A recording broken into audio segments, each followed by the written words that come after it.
Let me ask you a couple of little questions on what. Um,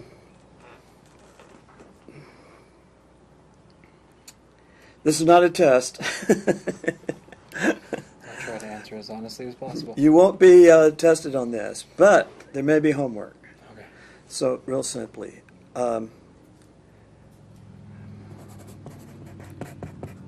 what is a TRS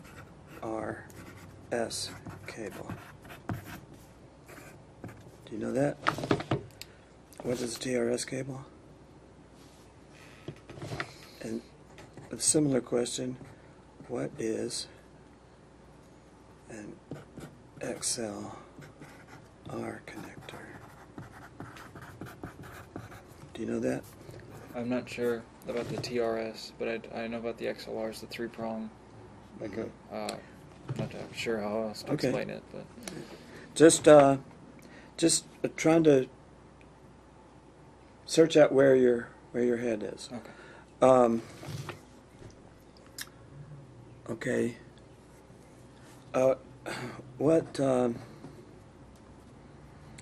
audio software have you used? As far as Any time, anywhere. um, Audio recording software, I should say. I think the only one that I could recall is Pro Tools. Okay. Yeah. I think it's version 8. So that's professional multi-track audio, but I mean, like, something that converts your CDs to MP3s. That's audio software, recording software, anything like So that. it's like something like Windows Media Player. Yeah. Yeah. Okay. So so you've at least seen Pro Tools on a machine. You may not have used it, but you've seen it, right? And you've probably YouTube stuff and watched it, right? Yeah. Yeah. Okay. So let's assume you watched people using Pro Tools on YouTube. What level of involvement or concentration or time that you spent watching that? Did you spend 5 minutes, an hour, 20 hours? How did you concentrate on the technical aspects of how to use the software, or just someone demonstrating the program? What level of? I think usually when I watch a YouTube video of something on Pro Tools, it's just so that I can get the information of what I need right there. Mm-hmm. Like what? What information? Something that is in a lot of music today is a bass drop, just a boom, like that. Just like kind of gives it a big effect in the music. I'm not sure if that's like a technical term for it, but as far as I know, and so I'll look up like stuff to do that, and so they'll say do this, do this, do this, and that's what I'm gonna do. I'm not gonna break it down much further, so that's probably one of my problems. But that's the extent. You just wanted to see how someone recorded that or laid it into a track and mixed it. But you didn't do it yourself. You didn't try and duplicate what they did. You just... No, I try to add it to what my own project needs. Okay. Good. Okay, tell me something about the project and why you're here. Just, not high detail, just, why are you here? That's real simple. Well, one, this is not a very easy process for... Why is it not easy? That's to important. get a great quality, or not a great quality, but as far as like drums, guitars, vocals, there's a lot that has to, as far as I've seen, there's a lot. With all this equipment, there's a lot that has to go into it to get a good, clean, crisp sound. Something that sounds like it could sell. Yes. A product. Okay. And you know that once the recording is done, the work begins. The recording is the easy part.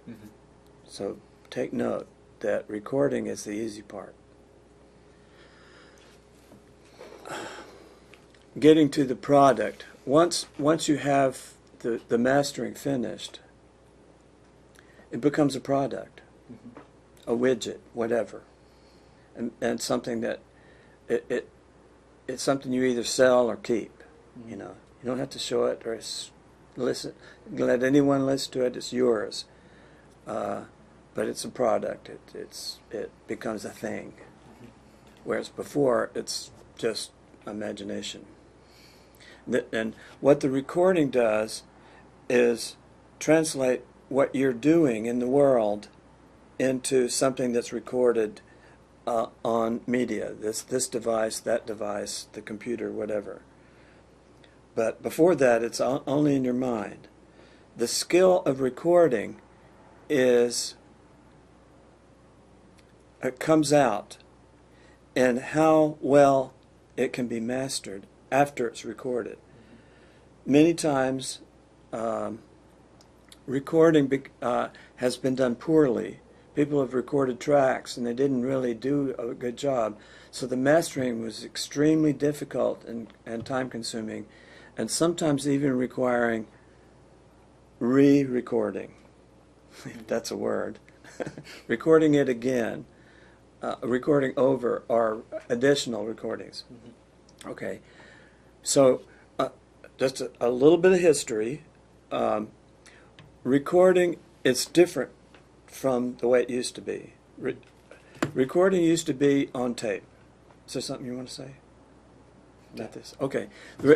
Recording used to be done on tape. In the even before tape, it was done direct to disc. I mean, Edison invented the little dictaphone thing that he used a cylinder. It's actually more permanent than CDs.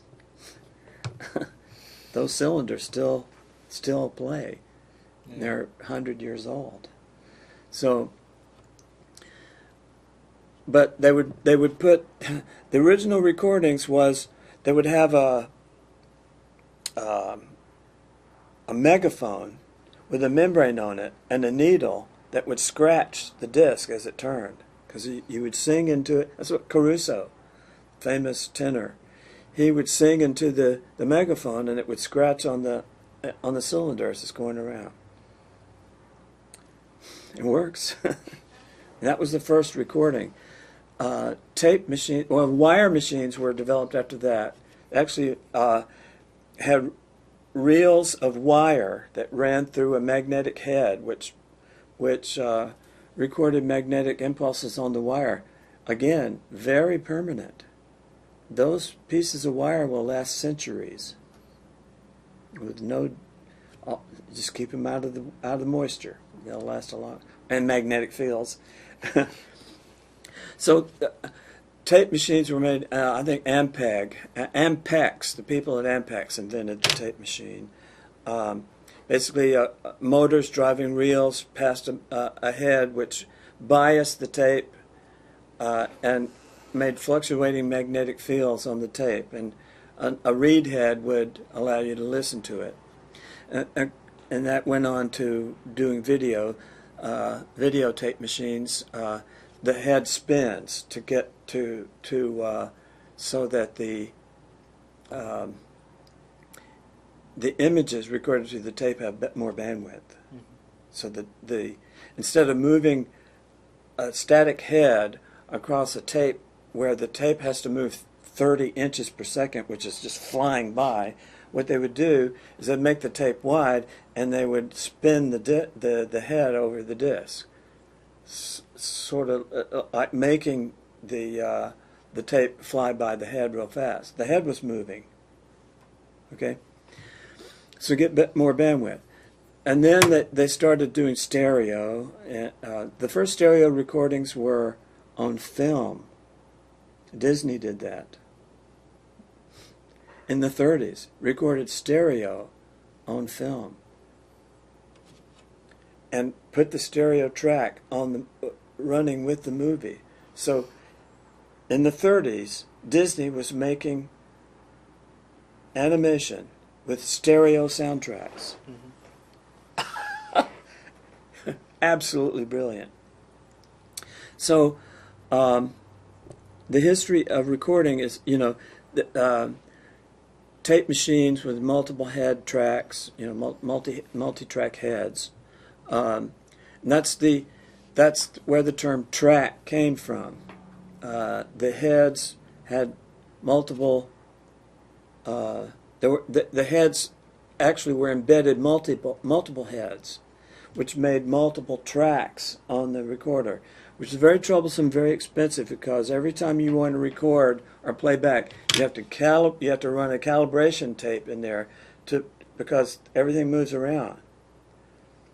So in a studio, engineers were hired in professional studios, and all they did was calibrate the recorders for every session, so that the tapes could be pulled down and run on other machines that weren't the same ones they were recorded on, and there wouldn't be trouble with the playback. So calibration is important. So that's where the term track came from. So it's a multi-track recording, meaning there were more than one track on the tape. So that term has been kept with software.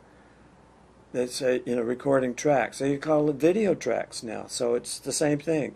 Video and audio are basically edited very similar, and together.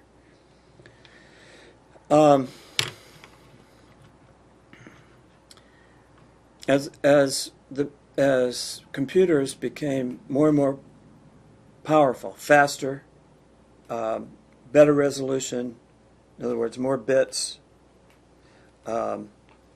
more memory, faster memory, bigger storage, more and more things could be done. And it got to where there was an overabundance of capability, but no way to deal with the content. So how do you present high definition content to the public that doesn't have bandwidth? So compression was invented for music, which we call now MP3, which is acronistic.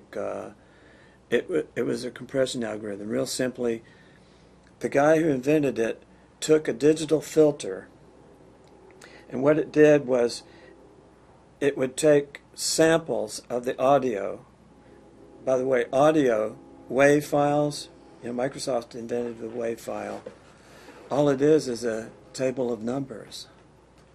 A mono WAV file, other than the header, which describes the format of the table, it's just a list of numbers, one after another.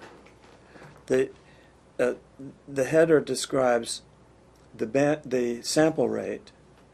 So the sample rate would be how many of those rows of numbers need to be played back per second. And the bit depth is the size of the number. The train's coming.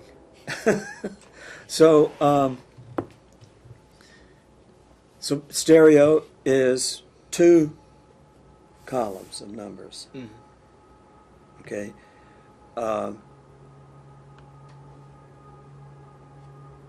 Now we have 5.1, 7.1. The theaters, they're getting into 11.3 and 21. I just broke the pencil. So there are all these formats. Now we have high definition audio, and the general public is not into this. Us recorders, us engineers, us musicians need to know what's available to us so that we can make the next best thing, right? Yeah. That's the secret of grabbing people's attention, is doing stuff they can't, right? Yeah. That becomes commercial then. You're able to do stuff that if you're able to do stuff that other people go, that's fantastic. How did they do that? You know, you see it on the screen, you see it on TV, you hear it in there on the CD, whatever. So now we have tracks. There are people making recordings at 192K, 192,000 samples per second at 24-bit. Okay, that just audio, just a mono audio file like that is you know, it's very large. And fortunately for us, recorders, engineers, musicians, there is a format that's a disc that can be bought and sold, produced, bought and sold, that will handle these extremely large, high-definition formats. And we have the Blu-ray disc. Okay. Fortunately for us, the people who standardized the Blu-ray disc didn't restrict the size or the types of files you can burn to them. DVDs are different. To be a DVD, it has to be a certain format. The Blu-ray disc is open. If you have a device that will read it and a decoder for what's ever been burned to it, it doesn't matter. The Blu-ray disc doesn't care. Different from DVDs. DVDs are restricted. For it to actually be a DVD that plays as a DVD, it has to be a certain format. Now you can burn stuff to DVDs that don't have formats. You know, WAV files, whatever. But the Blu-ray disc is open.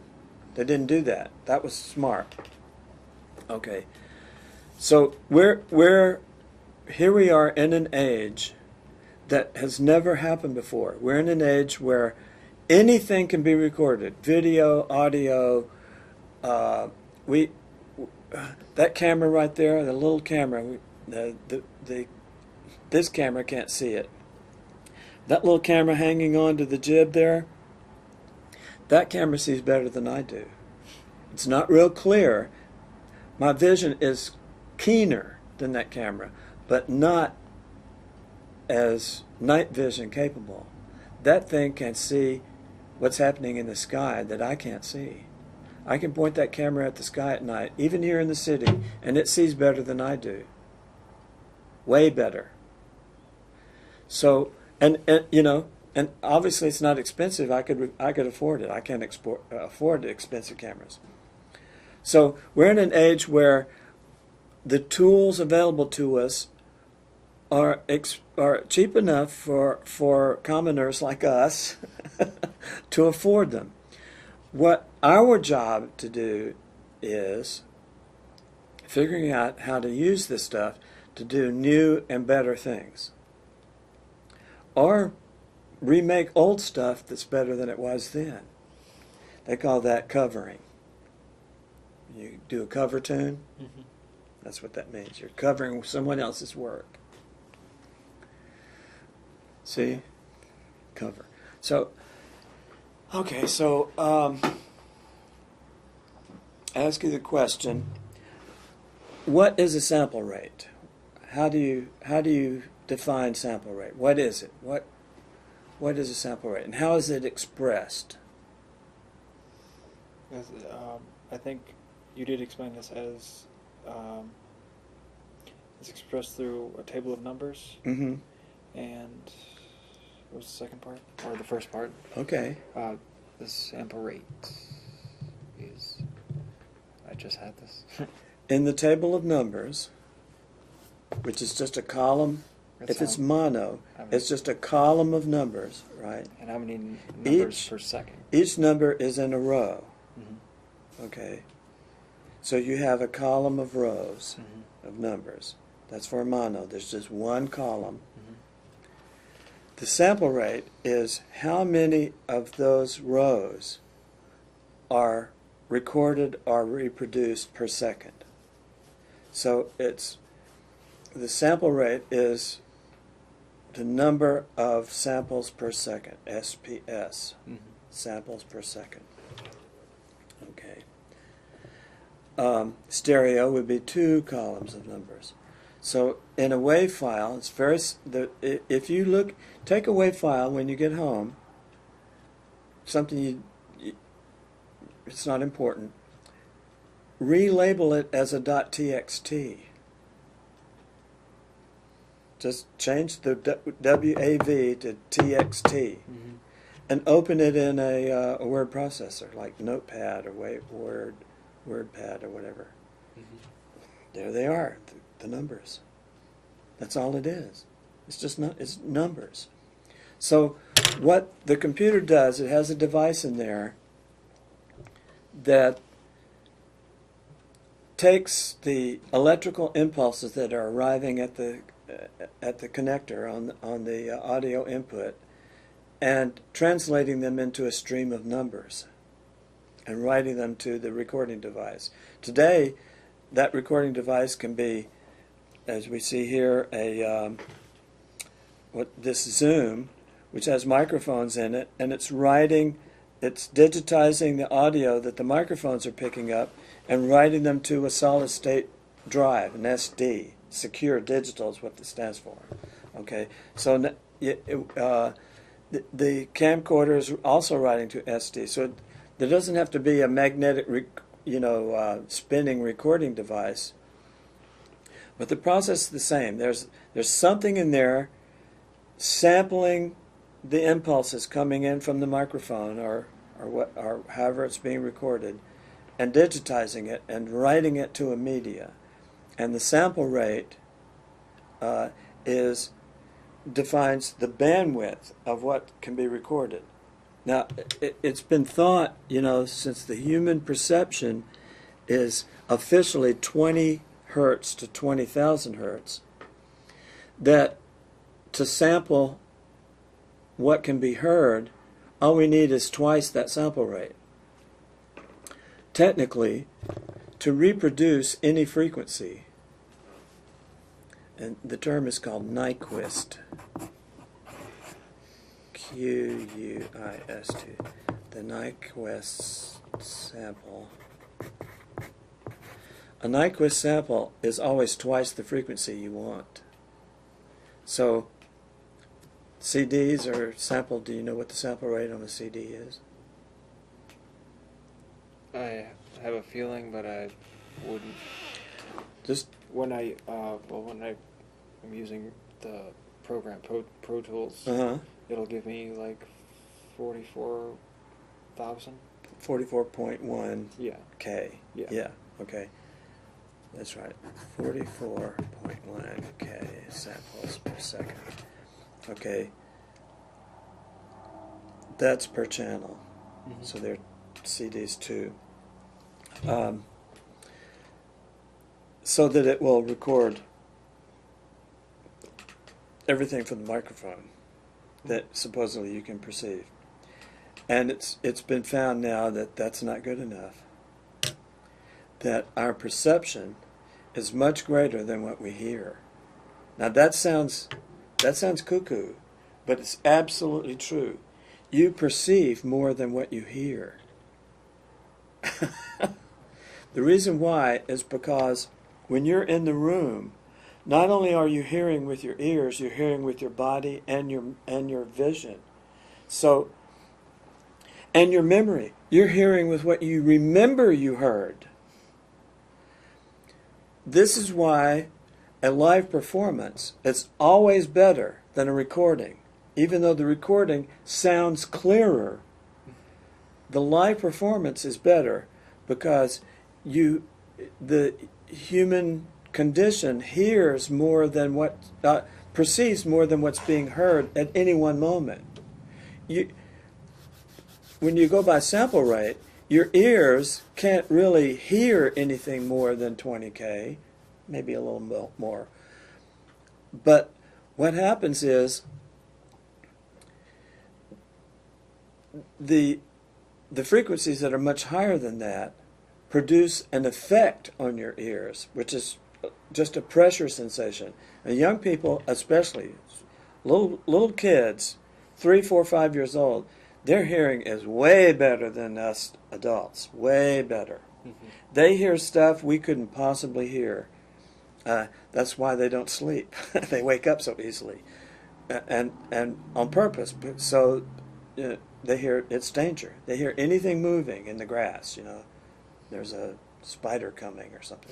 They hear spiders in the grass. I'm serious. So when you're in a room full of people, you know, like you're about to hear an opera, witness an opera, and the orchestra down there, and the flautist is practicing. You know how a flute is supposed to sound, so you expect to hear something from the flute as a flute. Mm-hmm. So you can look at the flautist, however, clarinetist, whatever, and you can see them moving, and you can hear them better because you can see them and you know how it's supposed to sound. You can hear them better than you can perceive them, what they're doing, better than what you're hearing, because you have memory of way that it's supposed to sound.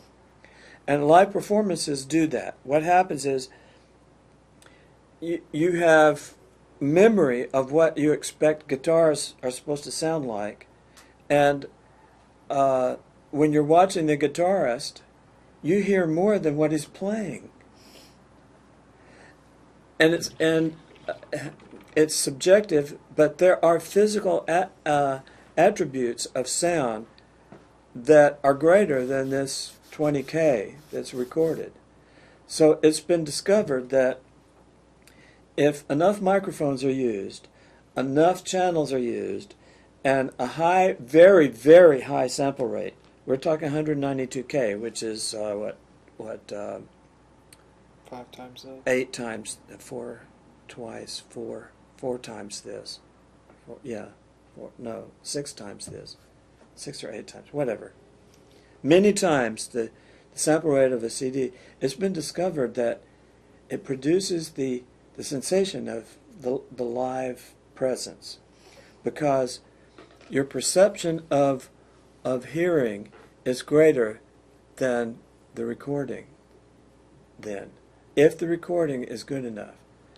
So that's enough history. So sample rate, CDs are 44.1. I won't go into that. There's a what's called Reed-Solomon error checking scheme that's recorded into the CD so they don't skip. So that's why you can play a CD on a portable player, and the player looks forward into the track and puts it into memory. So if it skips, or there are gaps or anything, or there's scratches on the CD, there's enough information there to reproduce the audio so it doesn't, there's no skips. Okay, the one thing about video is it's okay for there to be skips and jerks in video. People will accept that. You see on YouTube, you know, there's all kinds of distortion, bad color, bad lighting, pixelating, jumping around. You'll continue to watch. But if the audio is going, you'll turn it off. So the quality and the persistence of audio in recording is much more important than the quality and the persistence of the video. You'll even pay for a movie and sit there, and the movie could be jerky, or something could be happening, bad lighting, whatever they recorded. If the audio does that, you'll walk out. won't stand for jerky, bad audio.